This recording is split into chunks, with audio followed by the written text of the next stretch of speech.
warahmatullahi wabarakatuh. Alhamdulillahi rabbil alamin, wassalatu wassalamu ala sayyidil mursalin wa imamil muttaqin wa syafi'il mudnibin wa qaidil muhajjinin wa ala alihi wa sahbihi wa man tabi'ahum bi ihsan ila yaumiddin, amma ba'd. Asbahna wa asbahal mulku lillah walhamdulillah la syarika lah, la ilaha illa huwa wa ilaihi nusyur. Asbahna ala fitratil islam wa kalimatil ikhlas wa ala dini nabiyyina Muhammad sallallahu alaihi wasallam wa ala millati abina Ibrahim hanifa wa ma kana minal musyrikin. Radina billahi rabba wa bil islam dina wa bi Muhammadin nabiyya wa rasula. Rabbana zidna ilma warzuqna fahma. Allahumma faqihna wa faqih auladana wa tulabana jami'an fi dinika ya Allah. Jamaah Masjid Al-Hidayah, Bapak Ibu yang dimuliakan Allah Subhanahu wa taala.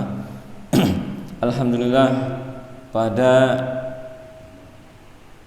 hari ini kita berkumpul lagi di dalam majelis ilmu, khususnya selama bulan Ramadan kita akan mengkaji kitab As-Siyam atau babakan puasa. Insyaallah kita akan melanjutkan untuk hari ini tentang Arkanus Shaum.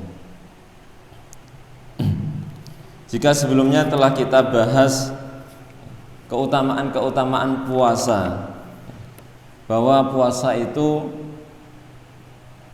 bisa menggugurkan dosa, menjadi tameng, benteng dari api neraka, dan juga salah satu wasilah untuk mudah bagi hamba-hamba Allah dimudahkan jalan menuju surga Allah SWT.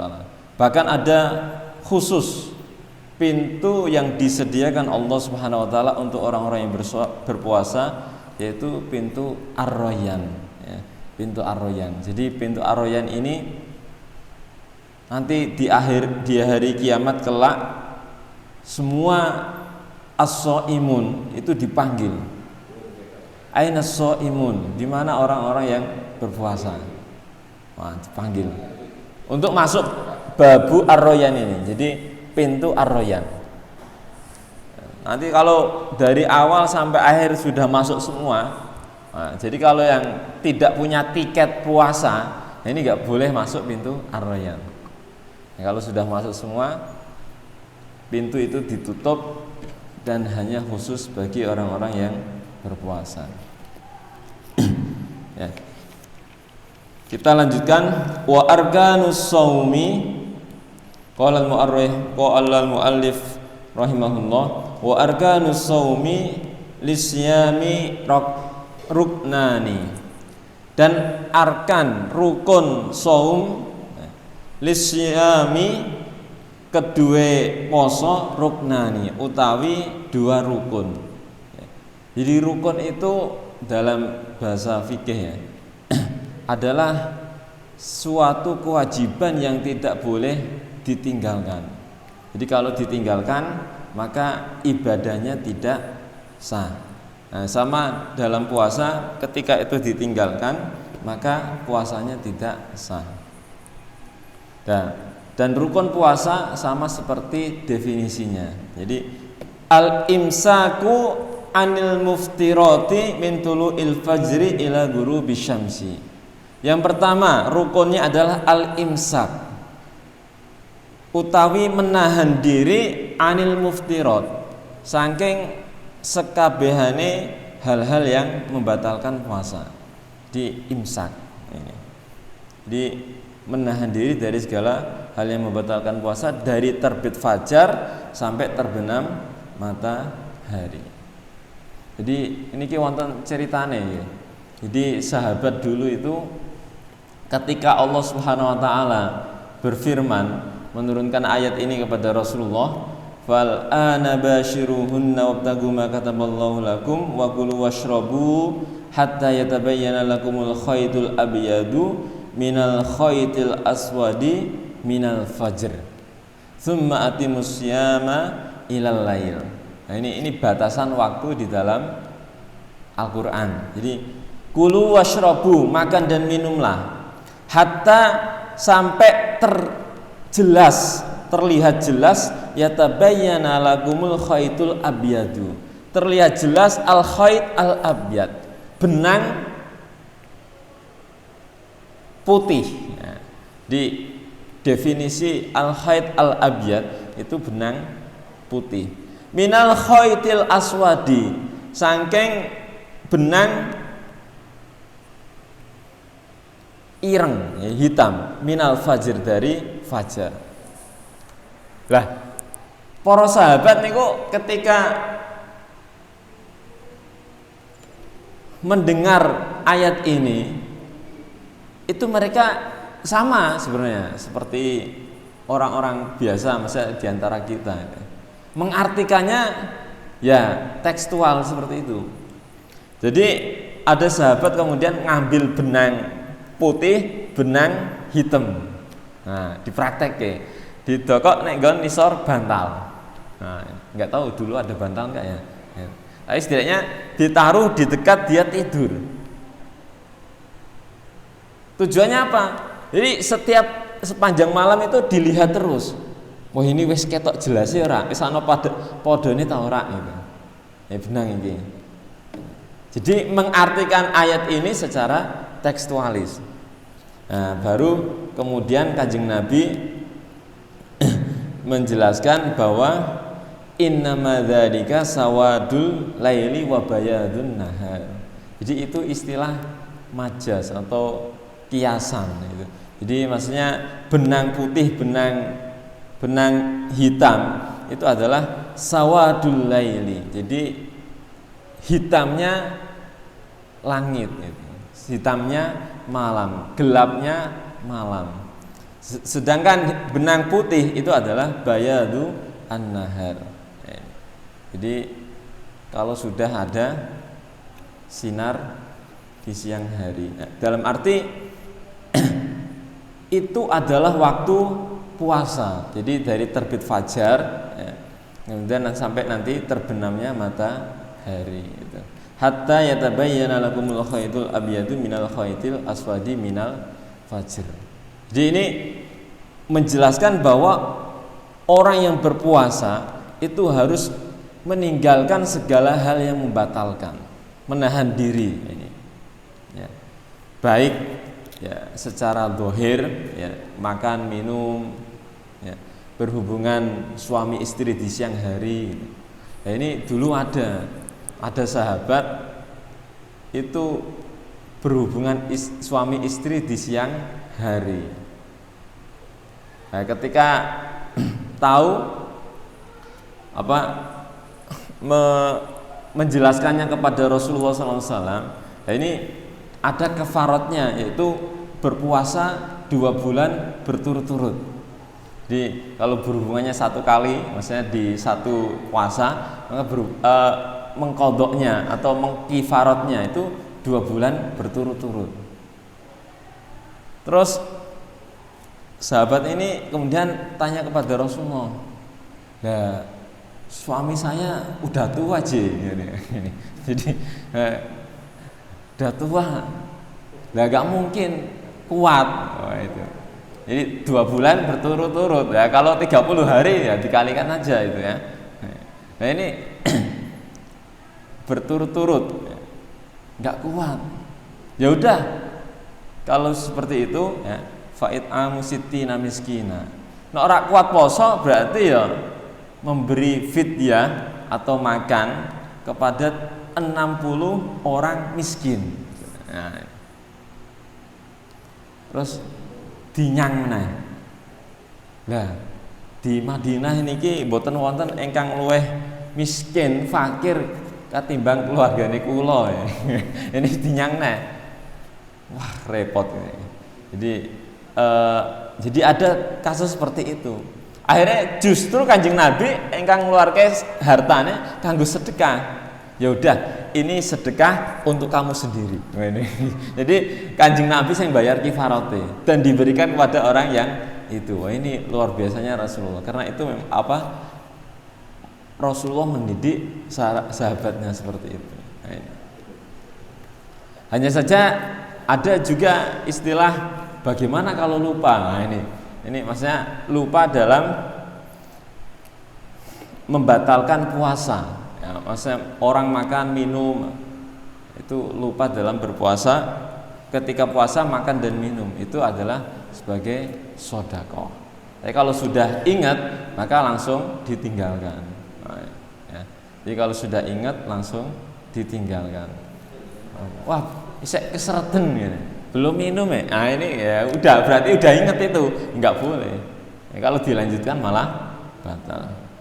Jadi al-imsak anil muftirat. Nggih, al-imsak anil muftirat. Niki rukun puasa. Nomor kalih an-niyatu. An-niyatu. Jadi niat. Jadi niat puasa. Wa ma umiru illa liya'budu Allaha mukhlishina lahuddin. Ini ayat tentang niat. Juga sabda Rasulullah, innamal a'malu binniyat wa innama likulli imri'in ma nawa. Jadi segala sesuatu itu, segala amalan itu tergantung dengan niat-niatnya. Wa innama likulli imri'in ma nawa. Dan sesungguhnya hanyalah bagi setiap orang, misalnya pahala bagi setiap orang manawa sesuai dengan yang diniatinya. Nah, ini. Jadi puasa itu perlu niat. Lah, niat kalau puasa wajib, nah, malam yujmi asyam, Kanjeng Nabi dawuh qala Rasulullah sallallahu alaihi wasallam, malam yujmi asyam qabla al-fajri fala siyama lahu. Jadi orang kalau tidak meniatkan puasa, ini adalah puasa wajib. Ya. Orang kalau tidak meniatkan puasa sebelum fajar, maka puasanya tidak sah. Maksudnya sebelum fajar apa? Juz'un min ajza'il laili. Jadi dari mulai katakanlah maghrib atau isya ya, sampai subuh ini kok belum niat puasa. Nah, baru fajar, setelah fajar niat puasa. Nah, ini puasanya tidak sah. Ini kalau puasa wajib. Tapi kalau puasa sunnah boleh. Ya. Kanjeng Nabi niku ya kalau misal kadang nggak ada makanan di rumahnya, itu. Ada makanan nggak? Mboten wonten. Ya. Jadi beliau niatnya puasa sesudah ini. Itu tapi puasa sunnah. Tapi kalau puasa wajib niatnya adalah di malam hari sebelum fajar. Maka niat memang niat itu hati ya. Adapun talaffuz bin niat ya, mengucapkannya dengan lisan itu adalah untuk menguatkan dalam isi hati ya. Ya, menguatkan isi hati. Ya. Ya kayak orang masang tiang lampu ya, niat. Kalau mau diniati nah ini kayaknya kan kurang mantep. Aku niat pasang lampu, misal tiang lampu. Jadi dan juga langsung ditindai misalnya, itu adalah lebih memantapkan dari niat itu. Jadi innamal a'malu binniyat. Maka niat itu harus karena Allah Subhanahu wa taala. Ibadah itu diniati karena Allah Subhanahu wa taala. Ya. Lo ada yang enggak niat karena Allah? Bisa ya. Segala perkara itu kalau diniati karena Allah itu berpahala ya. Segala perkara, segala perbuatan diniati karena Allah itu berpahala. Mulai kita bangun atau tidur, bismillah, niat karena Allah, biar capeknya hilang untuk kerja lagi ya.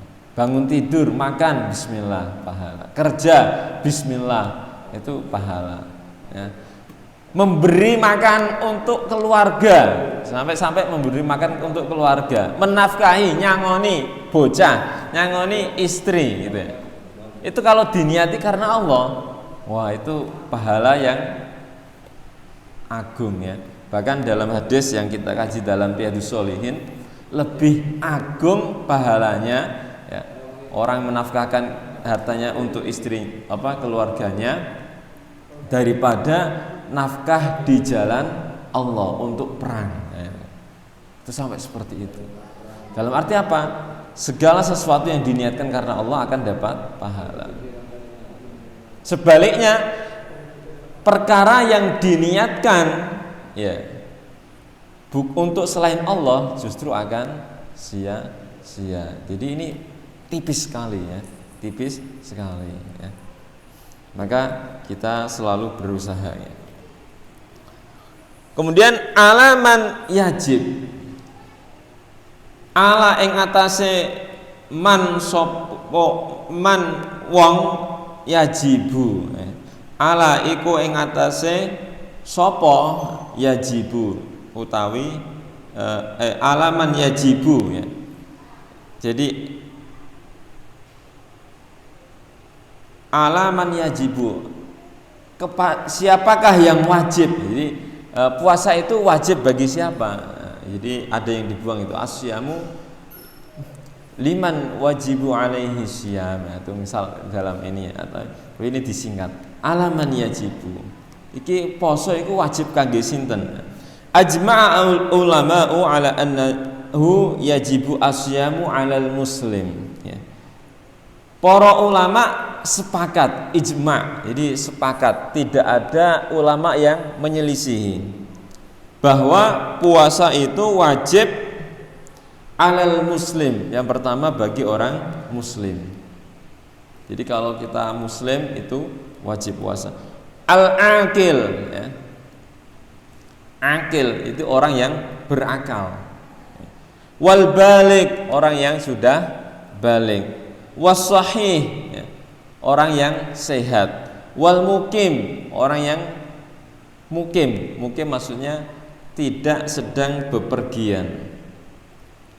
Wa yajibu an takuna al mar'atu, lan wajib juga an takuna al mar'atu bagi wanita tahiratan ya, dalam keadaan suci, maksudnya minal haidi wan nifas. Jadi wanita itu wajib juga menjalankan puasa selama tidak haid dan nifas. Jadi muslim, jadi orang kafir, non muslim itu tidak wajib puasa. Jadi kita puasa Ramadan nggak boleh memaksa saudara kita yang non muslim ikut puasa Ramadan karena nggak ada kewajiban bagi mereka. Dan al-aqil ya. Akil itu orang berakal, berarti orang gila, majnun. Dikatakan majnun itu artinya ditutupi, jadi akalnya itu ditutupi. Nah, ini dari kata jannah. Jannah itu menutup, maka jin. Nah, itu ada istiqaq dari kata jannah, jin. Jin itu kan berarti makhluk yang tertutup dari penglihatan manusia. Jadi manusia nggak bisa melihat jin, jin bisa melihat manusia. Bahkan sampai jannah, ya misal jannah itu artinya surga. Nah, surga itu juga sama tertutup, ya, tertutup dari penglihatan manusia. Sama orang majnun tertutup juga, maksudnya apa? Tertutup akalnya sehingga tidak bisa berfikir gitu ya. Kemudian balik ya, balik ini bapak ibu kan udah balik semua ini. Nah, ini. Jadi wajib ini ya, wajib.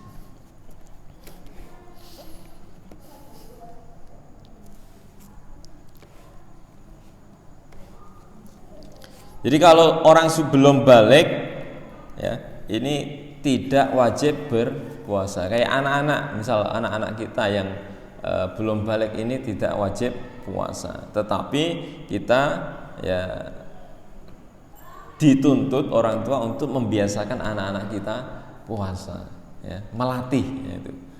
Karena kalau sudah balik kok baru dilatih, atau kalau sejak kecil sudah dilatih, maka setelah balik, ketika sudah mencapai usia balik, anak-anak ini sudah terbiasa puasa, gitu. Jadi sudah otomatis mereka akan melakukan ibadah. Ya. Mayyurkhasu lahum fil fitri wa tajibu alaihim al fidyah. Terus siapa yang diberikan rukhsah, ya, untuk berbuka, maksudnya tidak berpuasa, dan juga siapa yang wajib kepada mereka al fidyah, membayar fidyah. Ya. Jadi puasa itu wajib, tetapi ada golongan orang-orang yang diperbolehkan tidak berpuasa. Ada kalanya nanti dia mengqadha puasanya, ada kalanya juga dia membayar fidyah, itu memberi makan satu mud. Nah, yurakhas al-fitru lisyaikh al-kabir.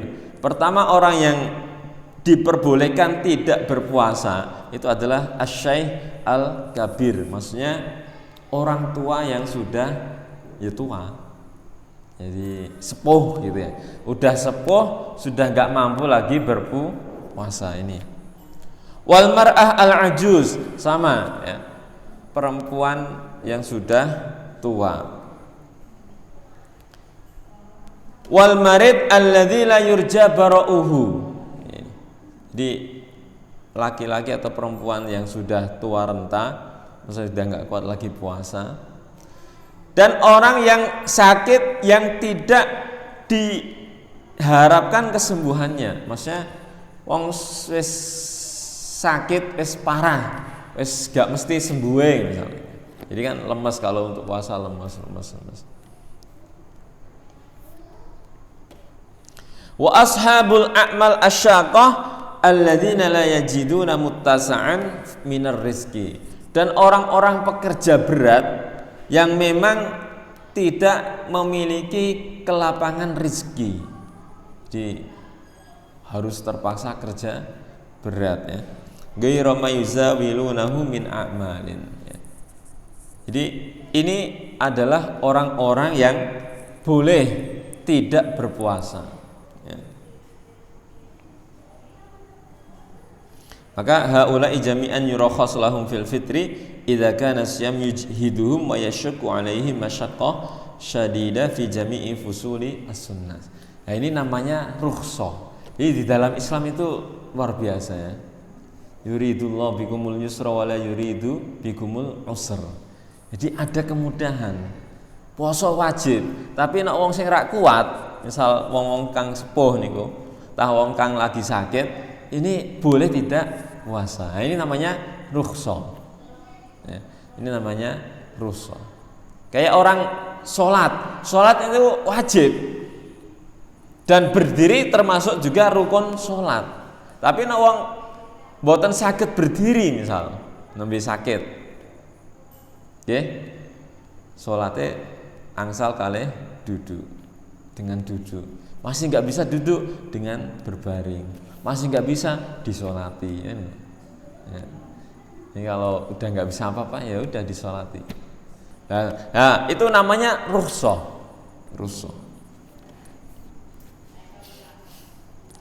Lah, keringanan ini didasarkan dalam firman Allah, wa 'alal ladzina yutiqunahu fidyatun ta'amu miskin. Nah, ayat ini dulunya itu pilihan. Jadi pas diturunkan pertama kepada Kanjeng Nabi Muhammad SAW itu pilihan. Sing gelem poso, poso. Sing mboten purun poso nggih, gak poso. Tapi membayar fidyah, gitu. Jadi ayat ini dulu, ya. Jadi ketika itu ya ada yang puasa, ada yang tidak. Yang tidak memberi makan orang miskin, gitu. Jadi ada pilihan dulu. Nah, tetapi ayat ini masih tetap bukan termasuk yang mansuh, hanya saja ya bukan pilihan lagi ya, bukan pilihan. Jadi dulu itu semua boleh ya, misal yang tua, yang muda, yang nggak sakit itu bisa memilih, oh saya puasa, oh saya nggak puasa itu. Tapi kemudian hukumnya ini dihapus, hanya dikhususkan bagi orang-orang yang lemah baik secara fisik ya, terutama secara fisiknya lemah untuk tidak bisa berpuasa ini. Jadi hukumnya semua orang wajib puasa kecuali orang-orang alladzina yutiqunahu, orang-orang yang enggak kuat puasa. Nah, orang-orang seperti itu fidyatun tu'amu miskin. Misal mbah-mbah kita atau orang tua kita yang sudah sepuh kok boten puasa, ini boten dosa. Karena ini rukhsah. Terus pripun? Lah mengqadhae enggak bisa. Mengganti puasa kan udah gak bisa lagi ya. Maka ini dengan membayar fidyah. Ini pernah dicontohkan Sayyidina Malik ya, Anas bin Malik ya. Jadi Anas bin Malik ini dulunya itu khodam, jadi santri dalamnya Kanjeng Nabi, melayani Kanjeng Nabi selama di Madinah ya, selama 10 tahun. Nah ini umurnya panjang, termasuk sahabat yang memiliki umur panjang itu Anas bin Malik ya. Ini umurnya 100 tahun. Nah ketika sudah sepuh dan gak kuat lagi puasa, dia kemudian puasa selama Ramadan, katakanlah 30 hari. Ini kemudian dibayarkan fidyahnya. Berapa? Ya makanan yang sehari-hari kita makan. Jadi katakanlah standar kita sekali makan berapa? Nah, itu yang kita jadikan fidyahnya. Standarnya ya. Standar orang. Misal ada dompet duafa itu standarkan 30.000 misal. Ini standar misal seharinya untuk makanan misal. Jadi itu sesuai kemampuan saya kira. Dalam arti kemampuan orang dan standar makan orang-orang itu. Jadi ana sak pantese. Jadi selayaknya gitu ya. Pantese wonge piye. Ini. Jadi fidyah. Jadi kalau sudah membayar fidyah, maka ini sudah tidak menanggung hutang puasa. Tidak menanggung hutang puasa.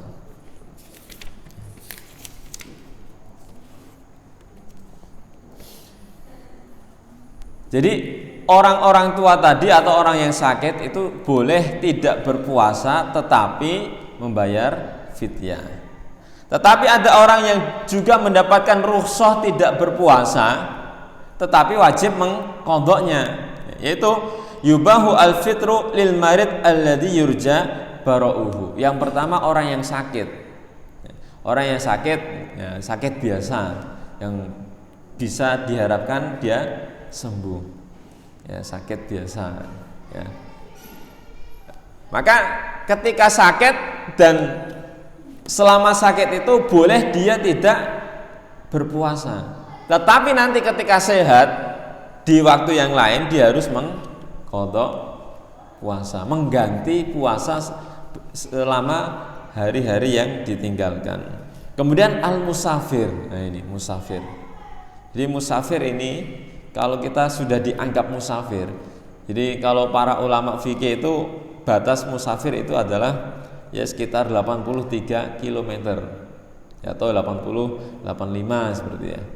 Ini 80-an kilometer ini sudah dianggap sebagai musafir.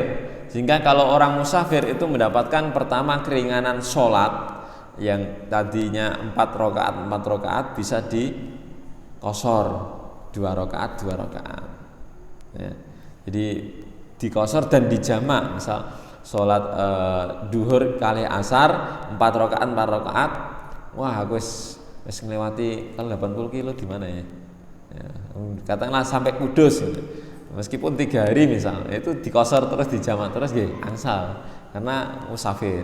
Jadi bukan orang mukim lagi di Kudus misal. Ya, ini mendapatkan rukhsah sholat sama mendapatkan rukhsah tidak berpuasa. Nah, jadi Kalau mengambil rukhsah boleh, kalau tidak mengambil rukhsah itu juga boleh. Kalau baru pulang ke Pekalongan, saya kuat, ya puasa, lebih baik puasa. Ya, tapi tidak puasa juga boleh misal. Kalau nggak puasa kan nanti punya hutang. Maka ada dalil laisa minal birri asyamu fis safari. Jadi tidak termasuk kebaikan ya, berpuasa ketika waktu safar. Ya, tetapi ini ya menjadi perbedaan pendapat para ulama, yang lebih baik mana, berbuka atau tetap safar. Nah, ini tergantung diri kita sebenarnya. Kalau kita kuat, merasa kuat, nah ini boleh tidak puasa.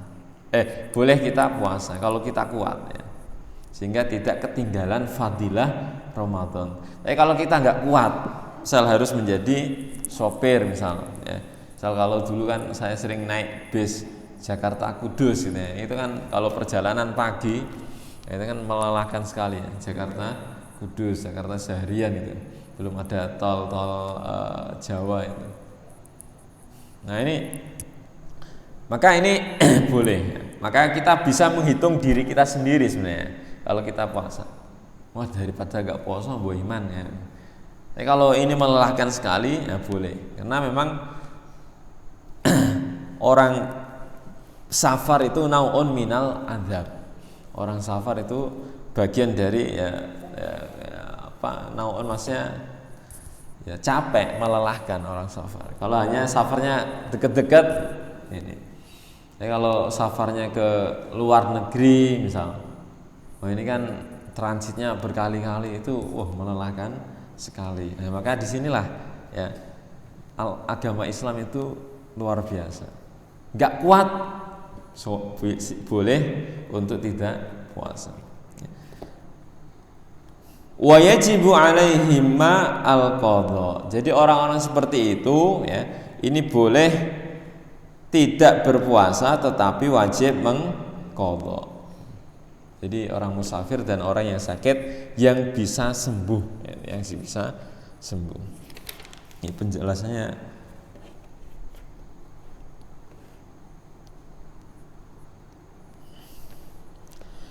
Kemudian waman yajibu alaihil fitru wal qadha ma'an.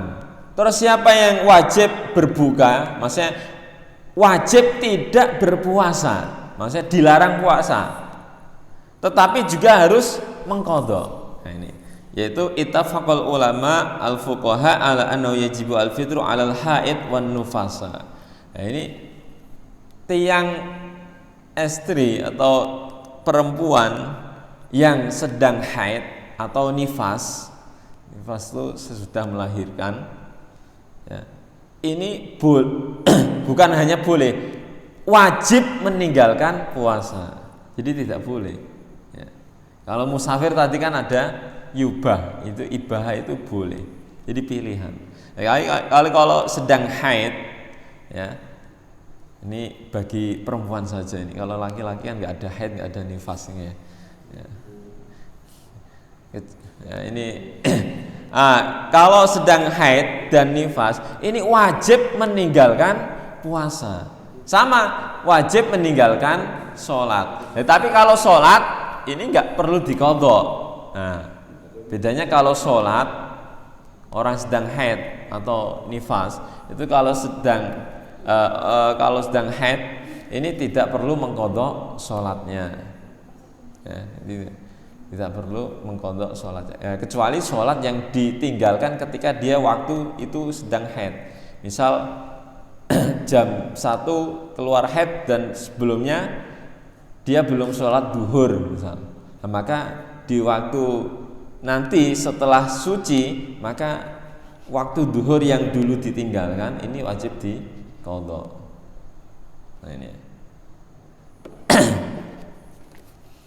ini untuk yang sholat itu. Tetapi secara umum orang yang sedang haid tidak perlu mengqadha sholat yang ditinggalkan selama haid. Misal 7 hari haid, langsung setelah haid wudu 5 kali 7 35 rakaat. Wah, kemang.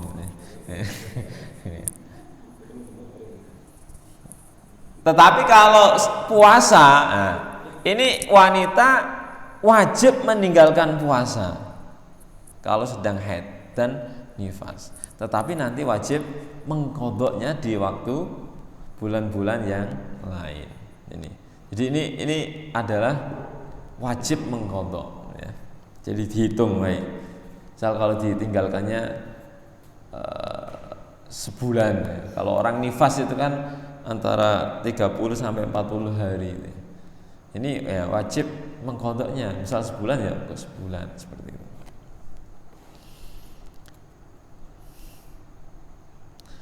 Wa yahrumu alaihima as-siyam. Jadi haram. Jadi haram itu dilarang berpuasa. Wa idza shamata lam yasihha shaumuhuma wa yaqau batilan.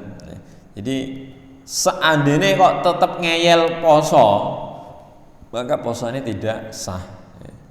Jadi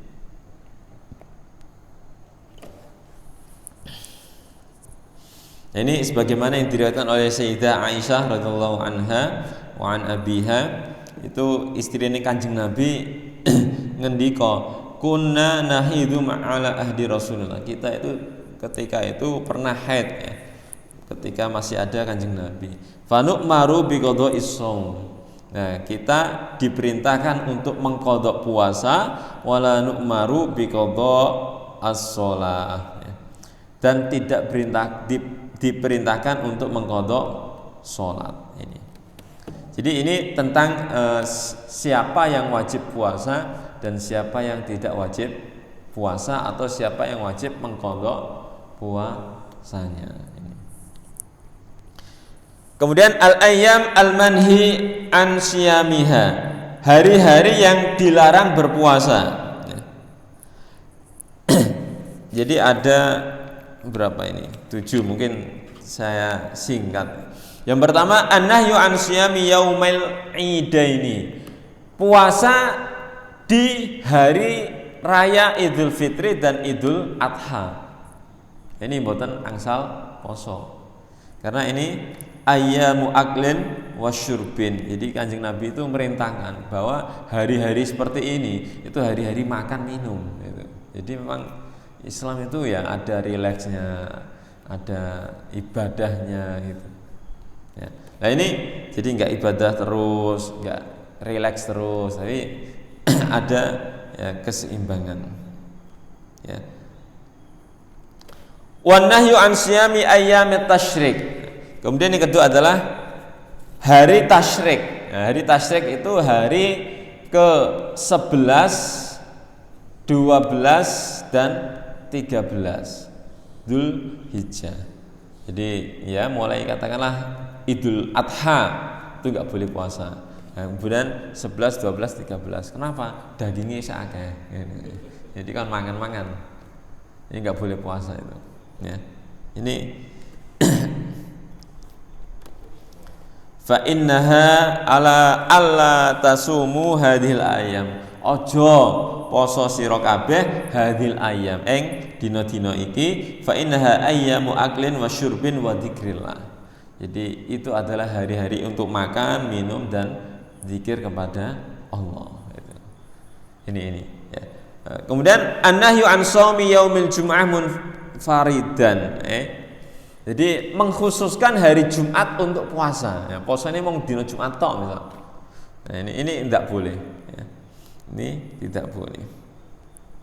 Kenapa? Inna yaumal jumu'ati idukum falatasumuhu.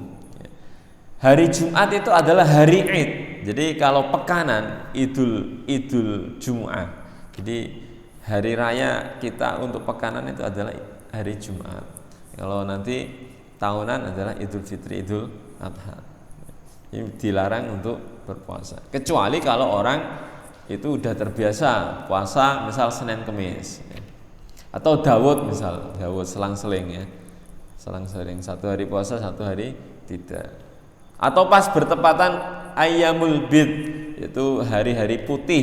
Maksudnya adalah 13, 14, 15 bulan Hijriah. Ini upas dina Jumat, Kamis Jumat Setu atau Jumat Setu Ahad. Nah, ini boleh berpuasa di hari Jumat ya. Ya. Wan nahyu an ifradi ayaumis sabti bisyamin. Juga mengkhususkan hari Sabtu untuk berpuasa ini ya, mengkhususkan hari. Wan nahyu an shaumi yaumis syakki, dan hari di yaumus syak, hari yang meragukan. Man shoma yaumul alladzi yusyakku fihi aso faqad aso Abul Qasim. Jadi hari meragukan itu apa? Sehari atau 2 hari sebelum Ramadan. Itu disebut dengan yaum asyak. Kenapa? Di situ adalah orang menentukan masuknya bulan Ramadan dengan ru'yah hilal atau hisab.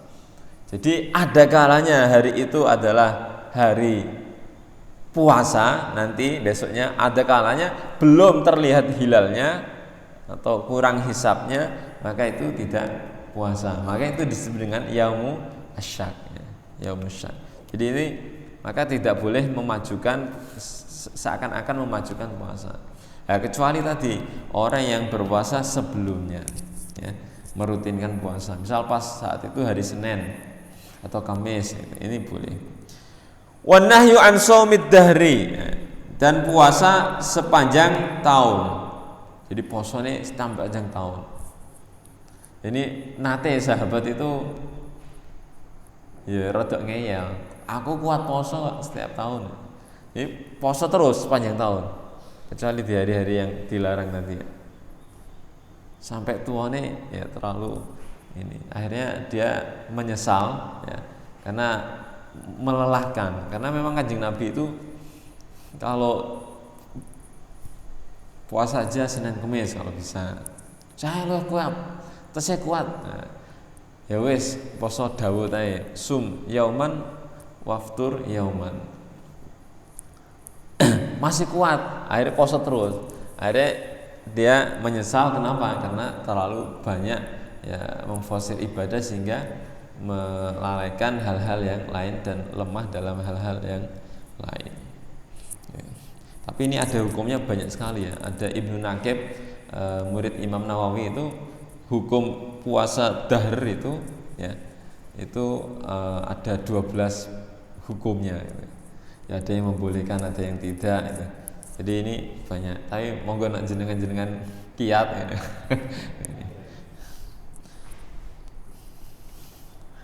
Jadi ini adalah hari-hari yang dilarang puasa ya.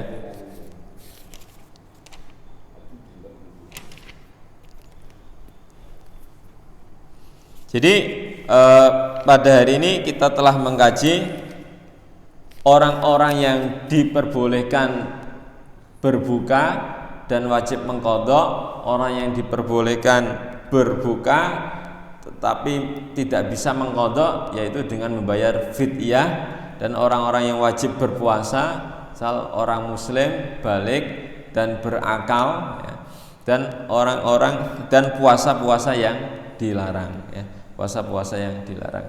Insyaallah untuk selanjutnya kita akan mengkaji puasa-puasa yang disunahkan ya, dan juga adab-adab berpuasa. Jadi adab-adab berpuasa. Insyaallah selama Ramadan ini kita akan kaji tentang puasa. Ya, mungkin ini yang kita kaji pada pagi ini. Semoga bermanfaat. Semoga Allah Subhanahu wa taala senantiasa melimpahkan kesehatan untuk kita, melimpahkan untuk lahir dan batin, agar kita kuat dalam berpuasa, menjalankan ibadah berpuasa, dan juga melaksanakan ibadah penunjang lainnya selama bulan Ramadan. Ya, misal baca Qur'annya, sholatnya ya, dan sedekahnya dan lain-lainnya. Amin amin ya rabbal alamin. Demikian kita akhiri dengan bacaan hamdalah alhamdulillahirabbil alamin. Subhanakallahumma wa bihamdika la ilaha illa anta astaghfiruka wa atubu ilaik. Assalamualaikum warahmatullahi wabarakatuh.